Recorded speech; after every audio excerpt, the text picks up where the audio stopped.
Stevie Calista is a soul blueprint alchemist. This means that she uses astrological wisdom to empower conscious women to align their unique soul blueprint, live on purpose without meaningless self-judgments, inauthenticity, or conformity to the social rules. It is her passion to help others understand why we are here in this lifetime. Her goal is to break down astrology and give practical tools to help guide you on your spiritual journey. She has been studying and working with astrology for the past decade. So let's dive right on in to Astrology with Stevie. Hey, it's HPG. This is the podcast, Living My Breastless Life, the show where we hear about my journey to heal while battling cancer, being a wife, a toddler mom. We're going to cover all things real life. We learn what it really means to heal no matter what we go through. In Season 1, you will hear some of my story, along with episodes featuring my occasional co-host, Martha, and some badass guests. There will be humor, life hacks, tips and tricks, and further proof that truth can be stranger than fiction.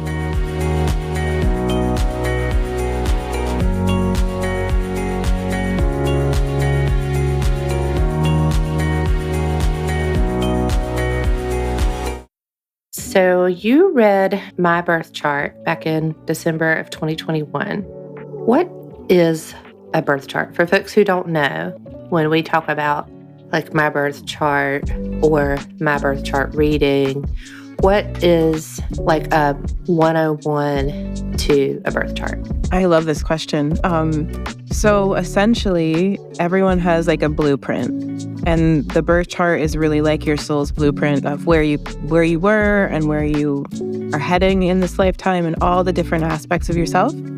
And it's like a snapshot of the sky the minute you were born. So whatever constellation was at the horizon that moment you were born will end up being your rising sign, and everything else in your chart follows after that constellation. So essentially, it's where each planet was living that moment in the sky, that moment you were born. And it makes up like who you are. I love that. That makes my soul happy because I think about the questions that you asked prior to my reading, and that was the city and state that I was born and the time of day that I was born. Yeah. And based on those three pieces of information, you were able to create HPG's map. I just think that's awesome. And like what got me interested in astrology, and still a beginner, but what got me so interested in it was like I went on this journey to figure out like, who am I? I had turned 40, had a baby at 40. Well, I did all that at the same time, but we had a baby. She was brought home on my 40th birthday. And I went on like this healing journey in April of 2021. When you talk about like the blueprint, that was kind of what led, like I want to know who I am from like an astrological standpoint. Like I did the ancestry stuff, like the DNA kits. I did a lot of things in the start of like figuring out who am I, starting in April of 2021. And then I got diagnosed with cancer in July of that year. And I was like, I'm going to keep on that journey. And I'm going to keep figuring this out because no matter what happens, these are things that I want to know. And you did my reading, I think it was an hour. And I remember you saying at the start of our conversation about my birth chart that you do evolutionary astrology. Can you tell me a little bit more about what evolutionary astrology? Yeah, absolutely. So there's lots of different types of astrology that people study and practice. Evolutionary astrology is really steeped in the idea that we've had past lifetimes and past incarnations. And we have, wounds and stuckness in those past lifetimes and things to work through. And so evolutionary astrology is definitely something that is steeped in the idea that we come from a place, we have like these gifts that we've kind of mastered. And these lifetimes that we've worked through, and we've done certain things, and we kind of carry on that energy into this lifetime. And then there's something in this lifetime that we're really here working towards. And it's like our south and north poles, essentially, is how evolutionary astrologers look at the chart. And those technically would be called your north and south node. And so it's a huge focus on what did you bring in and where are you going? And how do you find like the middle point between? Because I've found that in my readings, it's not that the south node, it's not that the north node, where you're headed, is unfamiliar. It's just that you've had trauma there from past lifetimes, like, death or loss or ridicule or shame, these really hard things that we bring in. And we're really meant to remember who we are there. Not really, like, it's not an unknown place. It's a place you also have mastered.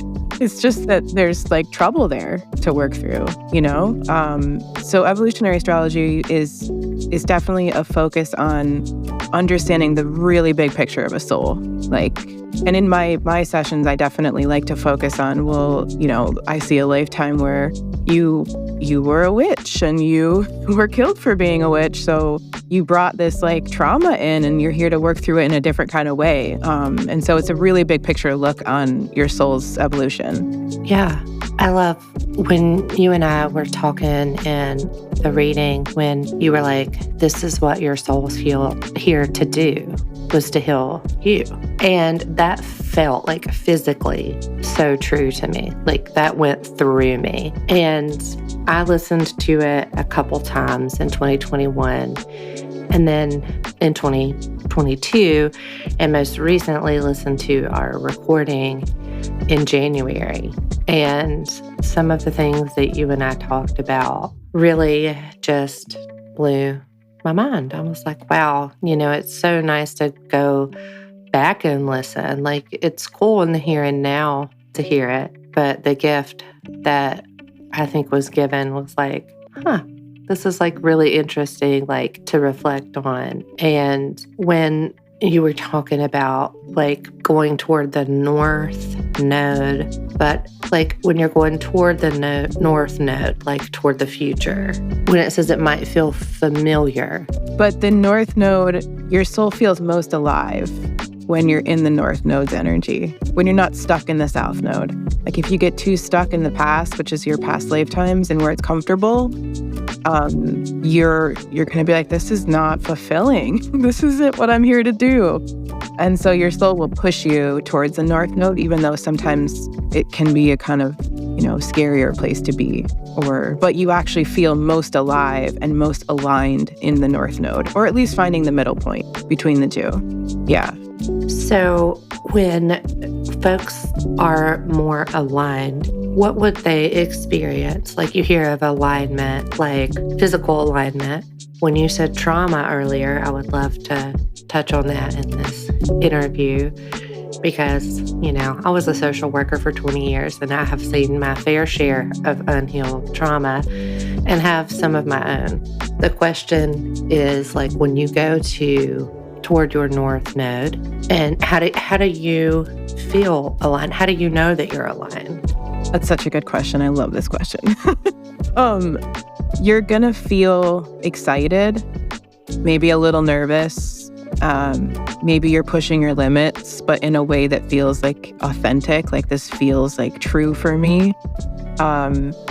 You're also gonna feel like you're healing yourself because you're remembering that you already had this thing, And so when you're more aligned, the south node, you bring your gifts with you. You bring your familiar places with you. So you carry them in your backpack and you own your gifts. Like, yeah, I'm really good at this thing. This is like, Just for example, my South Node's in Capricorn. And so I'm always carrying Capricorn energy, and I'm trying to run away from it sometimes because it feels like stifling because I get stuck in Capricorn. But then once I realized, like, okay, well, I'm really good at the Capricorn stuff, and I'm meant to like honor that I'm good at that South Node stuff, but I'm not meant to like allow it to take over, you know, and get really stuck and be like too much work, too much doing, too much building. And I'm meant to do Cancer, which is like, how do you integrate and find the middle of Capricorn and Cancer would be like feminine doing, you know, or honoring your feelings while you're doing, or balancing home and work life. So you're trying to find the middle. And when you find the middle, and this is, I just want to say, like, it's like when we say we're trying to find balance and harmony and peace, like it's a journey. It's not, we never actually arrive because we're, you know, as humans, we're always striving to like find balance, but it's never like, oh, I found it and I got it forever. You know, you like waffle back and forth. So, and certain seasons are going to bring different things out in you depending on your astrology. But finding the middle is definitely going to feel like you're going to feel more balanced and more fulfilled and more excited. And then you're going to be owning your gifts and kind of pushing yourself towards what scares you. Does that make sense? It does. It does. Because it sounds like to me, like I always talk about like you have a knowing or an intuition. And like, it sounds like when you're going back or going toward the south, that is in a particular sign, right? And maybe you might have like heavy emotions of like stress, anxiety, and then going toward the north, you have excitement and maybe a little bit of like healthy nervousness. And it can feel familiar because you've done it before and your knowing or your intuition is like, oh, yay, this makes my soul sing. That's awesome. Yeah. And I find too with this South Node, you can sometimes just feel bored. Like if you're in a job too long that kind of contains your South Node, you'll just feel unfulfilled and just like, this isn't what was lighting me up. I'm just not, you know, I'm good at it, great, but it's not like, that's where when you find the middle, because you can't get away from your South Node. It's impossible. And you wouldn't want to anyway, because it's like a big gift that you hold, but your North Node really is where you find balance and where you have exploration and things to heal too. Both sides of the nodes are familiar and they're both things to heal in different ways. After I've explored a lot of my past lifetimes, I've realized that it isn't, one is not unfamiliar. It's just that there's pain in both of them, and one of them feels more familiar and feels safer, which is the South Node. Oh, so do we orient toward what is safest, which is the pain? Yeah, sometimes. Sometimes there's stuff to work through there. I think so. Or sometimes we distract ourselves with the South Node, depending on what it is. I know I do with mine. I think that sometimes it's hard to know pleasure without pain. Yeah. And it's hard to, sometimes you find the pleasure in the pain, yep. Which we don't have to dive in that today, but that just really resonated with me when you said that. Like when we go toward the South Node, or when the South Node comes toward us, that's where you could feel some of the pain. That's really interesting. So I know, what we talked about in our reading as it pertains to my soul or blueprint. I know we talked about what I'm here to do in this life and, what had been done in past lives. And I found that to be really helpful feedback, information, data for me to reflect on and think about. Was really like spot on. And it was really like a good framework. And I found what's interesting when I went back and listened to mine essentially a year later. I was in my car at work. Now, most people, I don't know, I'm only one person. I can only speak to my lived experience, but a lot of people would probably carve out time to really like focus. But I was I had a lot going on. I had just finished 2 major surgeries. I was getting ready to start chemo. my daughter was 1. But beyond that, I mean, that's a enough. lot. But beyond that, what stuck out to me the most was I was still in such a hustle culture mind frame. Like, I was in the parking lot at work, and like I could hear how like bam, bam, bam I was, like I gotta get back to work. I gotta do this. I gotta do that. And I have been a social worker for 20 plus years. And one of the things that you and I talked about, I just want to share this because it was so impactful. You didn't know I had been a social worker. You didn't know I told you I was on my lunch break, but I went back in that mindset when I was just listening of how, like, I felt like the fast pace, like ramping up just listening. So when I heard that in January of 2023, when I played it back, I had not remembered that feeling. Like I could feel it physically come up in my body. And I just find that fascinating. Yeah. When we talk about like, how do you feel aligned? I was not in alignment at all. So I think that's an interesting way of like the value of learning about these type of things and the value of having it recorded so you can go back and listen and be like, wow, I know where I was then. And this is where I am now, and I feel so much more aligned. I have since then left social work and am doing my own thing and focusing on my family. So it's just, I really liked it as a blueprint for like, this is the stamp mark when HPG was born. This is what was going on in the astrological world.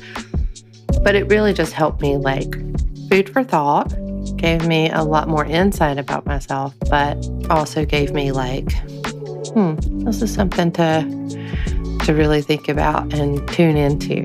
And it was kind of hard to listen to it all the way through because I was like,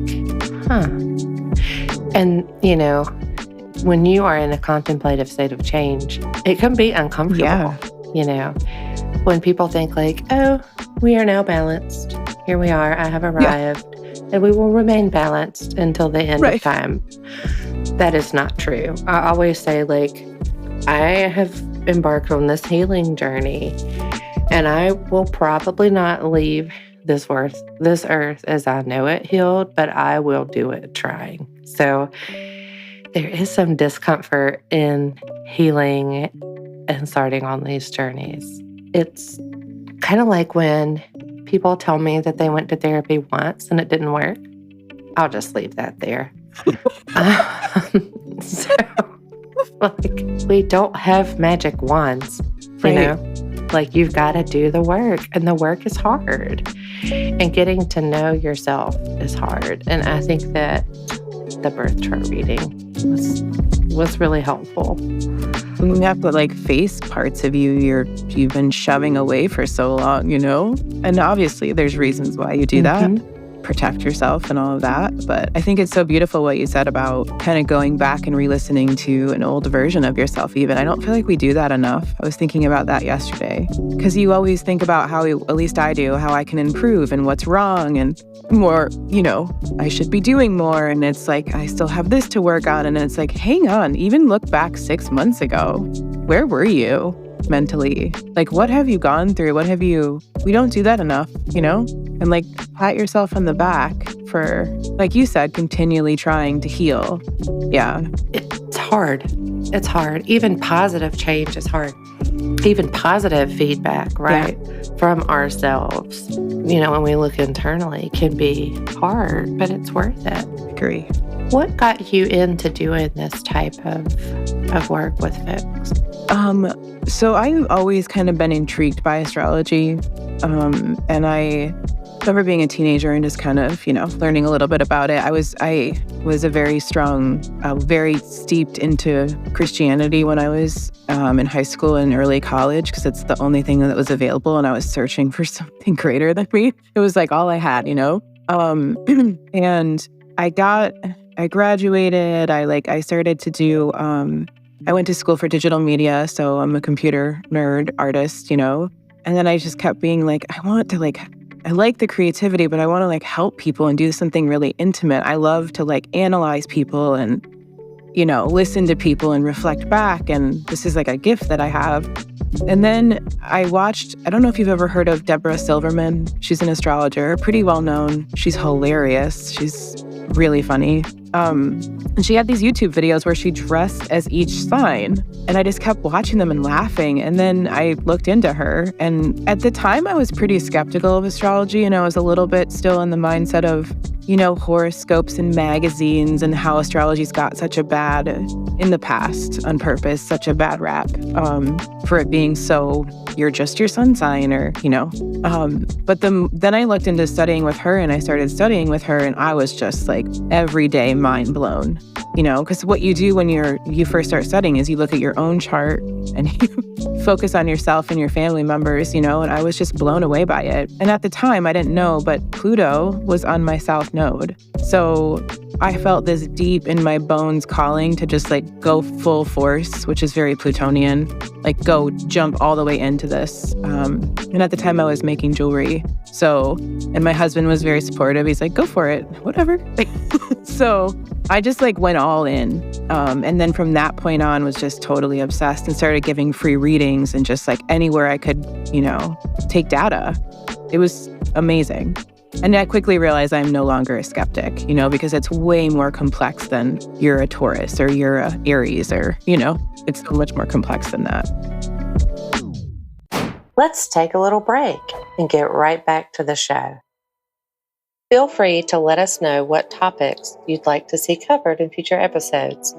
Get in touch by heading over to According to HPG on Instagram and be sure to tell your friends about the show.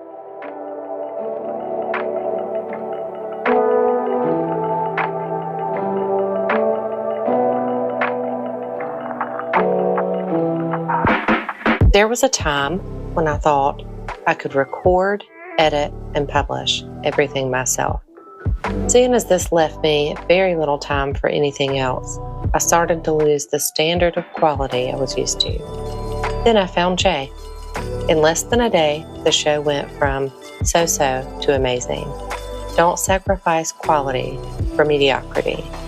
Check out the Podcast Mechanic and take your sound to the next level. Connect with Jay today at the Podcast Mechanic on Instagram. Let him know HPG sent you.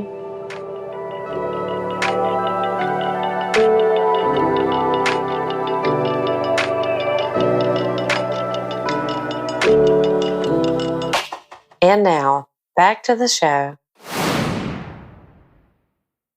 Yeah, I think there was a lot of, I'll be 43 in May, speaking of Taurus. And, back in the 90s, you would pull out your teen magazine and it would say like Taurus and, it'd tell you like your blurb for the day. And there was a lot of like skepticism. And I'm also from a pretty like evangelistic Christian religion. I'm from a small town in the South. So like, there was a lot, but now because of the internet and, there are just people out here like you can learn some healthy information about spirituality and astrology. And I believe that you can believe in a lot of things at one time and that it's okay. That is just simply my opinion, but I do believe that. And I think for me, I had such a deep craving of who am I. And I think a lot of people think like, well, I know who I am. And I had a knowing of who I was, but I wanted to know more. I wanted to get really curious about what makes me me. So what are you up to now? We talked about this recently, but tell the listeners what you're up to these days. So last year, I had this craving to dive deeper with people. So I'd do a session and then I would talk to you and then you were gone. And I didn't, maybe we talked again like a year later or something, but I didn't know what happened. And I was starting to get so invested in the people that were coming into my life. So I decided to create a program, a 4-month-long program called the Soul Blueprint Alchemy Program. And it's essentially a one-on-one where we get to go very deep. Like one session, we talk about your moon. One session, we talk about your Mercury. And then the whole 4 months, too, we're talking about what phase of life are you in right now? Who's knocking on your door? If there's eclipses and retrogrades and even new moons and full moons, like where do those happen for you? And how can we kind of learn you during the 4 months so we know what planets are most activating? So it's an amazing container. The people that leave the program walk away knowing themselves very, very well. Because essentially they know every single aspect and part of them. And then they know also how to lean into this current phase of life that they're in so that they can call on the future that they're looking for. I'm very passionate about not only like helping people know who they are and like what their soul is here to do, but I'm also really interested in how we can stop, doing that patriarchal push. Like push so hard towards your goals and you have to work harder and do more. And like you were saying, this like frantic energy. I want to teach people how to like go into the root cause of what their belief is. Because our beliefs, our identity and our belief will literally create our reality. They create our thoughts, our emotions, and our reality. So if we get to the root belief, which sometimes is from childhood, sometimes you were told you were difficult, and so then you're difficult your whole life, and you're too much your whole life. Or sometimes you were told you have to try harder, and so your whole life you try to prove yourself. And this also comes from past lifetimes. It's not just our parents. We have these deep-seated subconscious things we're here to work through. So I wanted to create something where I could help people see their beliefs. And then if we were aware of our beliefs, then we could become aware of our thoughts and emotions. And from that place, we could manifest. So you end up creating your future, not from pushing and trying and proving, but like from just allowing, and like trusting and surrendering. It's like such a more feminine way of manifestation. And so that's really what the program has become, is not only a container to like know who the hell you are, like in every single aspect. Because some of your personality types get along really well. I always say they're like all on a bus together. And sometimes two pieces of you are like, they're one. They're like totally, besties. And then there's other pieces of you that are like throwing tomatoes at each other or just punching each other, or there's just tension. And everyone's different, So if you understand where the tension lives, right, and where the harmony lives, you can kind of work with it and just know it's like a piece and a part of you. So the program really is this like really big container to alchemize where you are now and where you want to be, and then get to that point where you're in the middle point of your nodes, really. You're in that like that fulfillment harmony state as much as possible, because you have this awareness of everything around you, That sounds amazing. It sounds like it's a pretty deep dive together, a lot of information, and then you get the information about who you are and how to stay there in the balance, in the good alchemy, so to speak. That's awesome. That's exciting. How long is the course? It's 4 months long. So it's meant for people that are at a crossroads, or, a lot of clients are going through divorce. They're trying to change jobs. They're in a dark place. They're just wanting to like get over their stuckness. And so it's meant for people that are like you said earlier, like willing to do the work, because you have to. You can't expect a mentor or anyone to do it for you. But also like really looking for support, because I'm really able to see things, because I use my intuition during the course too. So we work through like so much. So rewarding. It's like the best thing I've ever did. Really? It sounds really fascinating. Yeah. Do you meet with folks like weekly, bi-weekly? Yep, it's weekly. Sometimes there's off weeks to do integration because people are busy. But it's mostly weekly for 4 months. And then we are together on Voxer. So we stay, like, if there's a day where somebody's going through something crunchy and they're like, can you give me some insight on what the hell is going on today? So we're connected through Voxer, and we can voice message and text message the whole 4 months too. And that's available. Yeah. So it's definitely a deep dive, and it's for people that really are looking for support. and a bigger picture. You know, I was trained as a counseling astrologer too, so I have like a counseling. It just happens naturally for me. I was like a therapist in a past life, or maybe multiple past lives. But it's definitely it's one where we get like a very big picture of what you're doing here and how to work with your many pieces and parts. And I love to like really talk about your wounding. Like, where do you feel not enough? Like that's the place where like real alchemy happens, you know, in the shadowy caves. Right. Wow. That sounds so fascinating. I am very fascinated by that. Yeah. I'm so glad that you're doing that course, and that it just makes me happy that people are showing up for themselves and showing up to do work for themselves.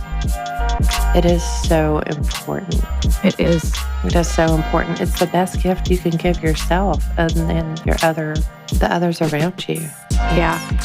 It's hard, but it's worth it. And a lot of things that I think about when I talk with people when I was in the profession, in the traditional sense, and when I talk with friends and family, like, it's not your fault, but it is your responsibility.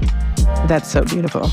So important. And those are not my words wholeheartedly. They're part of the 9 things from one of my favorite authors, Laura McCohen. But it is true. So thank you for sharing some tips and truths with us. I would love to know, where are we in the astrological world today? Like, for context, today is Saturday, February 18th, 2023. Yes.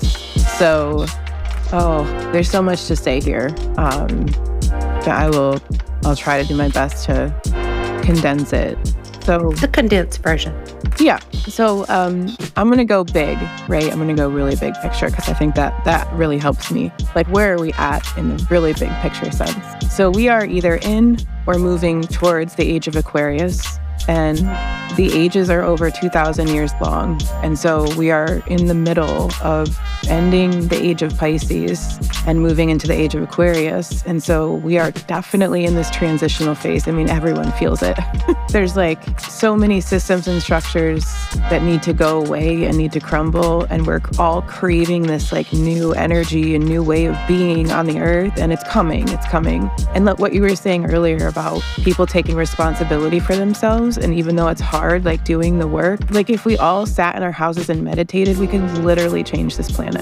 Like, we don't have to do, we could just be with ourselves, you know? And like, it's just so important what you said. But we are moving, and certain astrologers will tell you, okay, we're already in the age of Aquarius, and there isn't really necessarily a date that I'm aware of. Maybe there is. But in March, we have Saturn moving into Pisces, and this is, he moved into Aquarius in 2020, and that's when we were all kind of, 2020, there's a lot of astrology that went on there.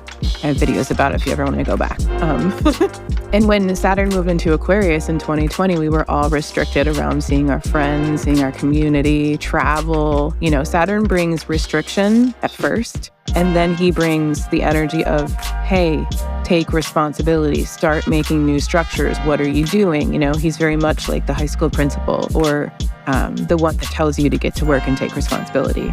So at first, when he changes signs, he's gonna show you where things don't work, and he's gonna restrict us. So in Pisces, it's kind of interesting because Pisces is the least restrictive sign. You can imagine Pisces is like the great deep ocean of everything and everyone and every experience and every past life.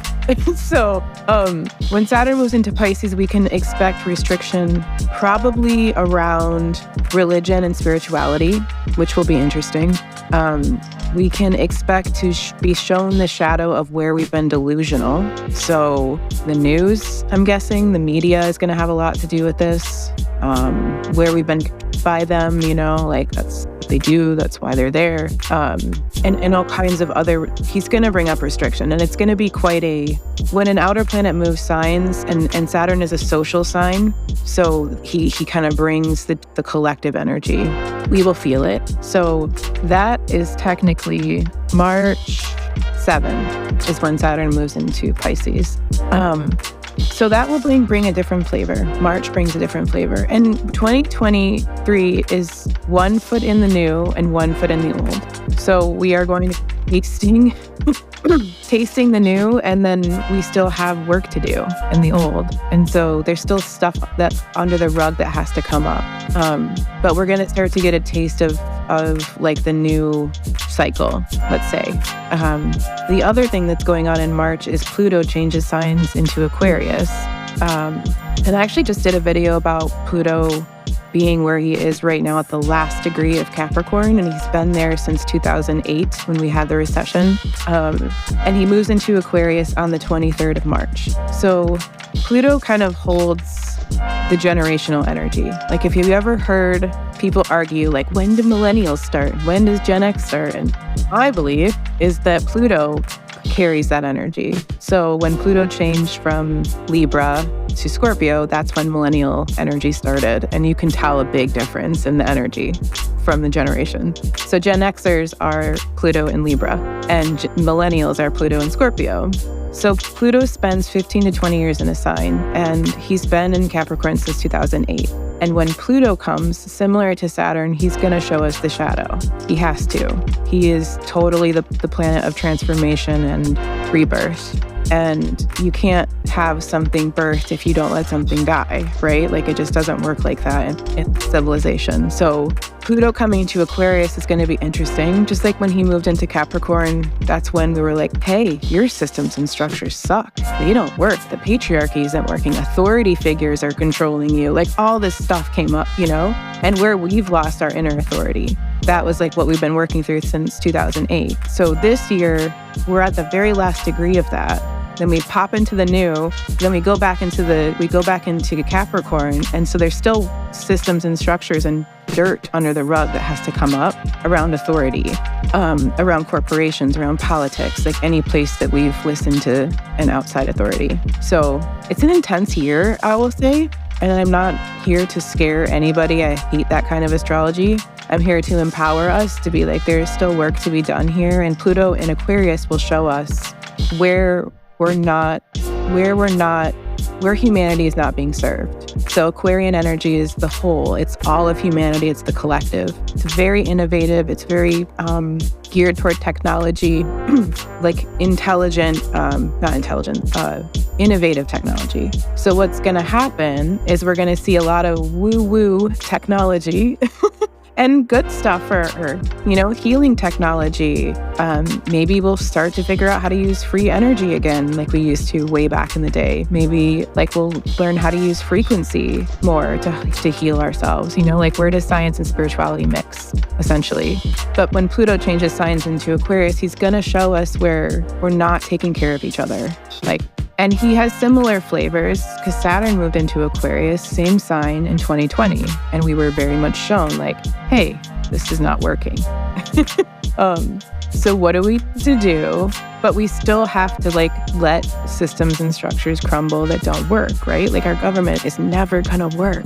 It's not solid. There's so many systems and structures that are not taking care of the people. So this year we're kind of learning. And I just want to say too, when it comes to healing internally this year, there's going to be a lot we're going to go through. Because when Pluto is at the last degree of a sign, anytime a planet is at the last degree, 29 degrees, it carries this energy of hurry up, get it done. It's the last time. We're gonna change. So sweep it up. It's kind of like this frantic energy, right? And so Pluto, being the outer planet that he is, and he's slower, way slower moving, he pops back into that degree later on in the year. And so specifically right now in February, and since the later part of last year, he's been in this energy of come on, you guys, you got stuff to do. There's still dust under this rug, So internally, that means that your shadowy stuff is going to come to the surface to be swept up and taken care of. And the cool part about this, I think, is we are going to see a wave of people waking up to their inner authority this year. Then it's going to be faster. It's going to be people what am I doing? I've been giving away my authority. I need to take responsibility for myself, and I'm the creator of my life. Sounds really exciting to a person like me who is on a mission, but also like want to empower other people Yes. to do the same thing. So it sounds like it's a good spot to do that. And I think the people that have walked in this path and have been awakening and, healing are going to be the people that are like, come on, I'll show you, I'll help you, let's do it. Like, it's going to be faster. Like I'm intuitively seeing like more of a tidal wave where it was like slower waves in before with the people. It's like tidal waves of people are going to be like, whoa.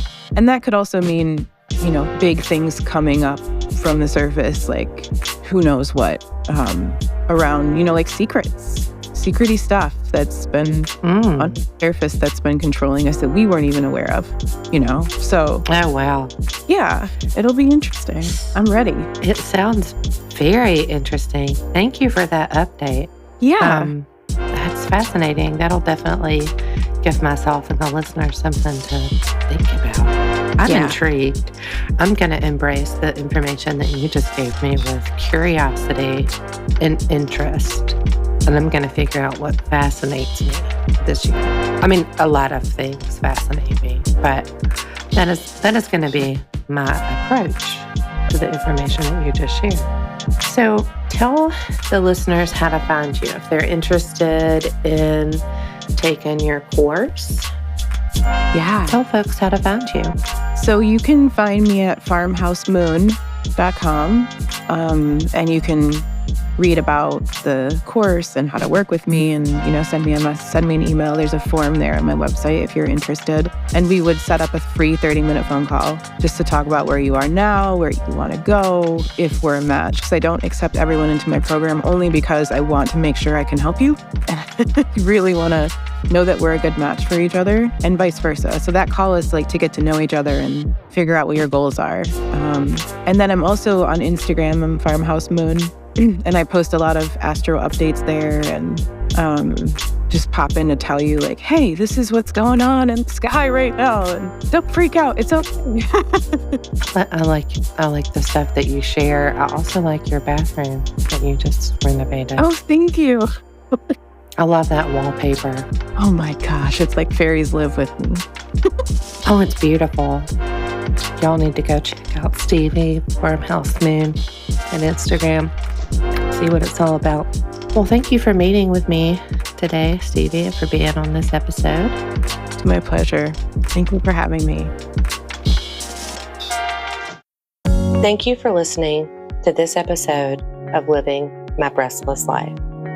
We hope you enjoyed this episode, and if you did, please leave a review, download, and follow on Apple Podcasts, Spotify, or wherever you listen to your podcast. Go get your mammograms.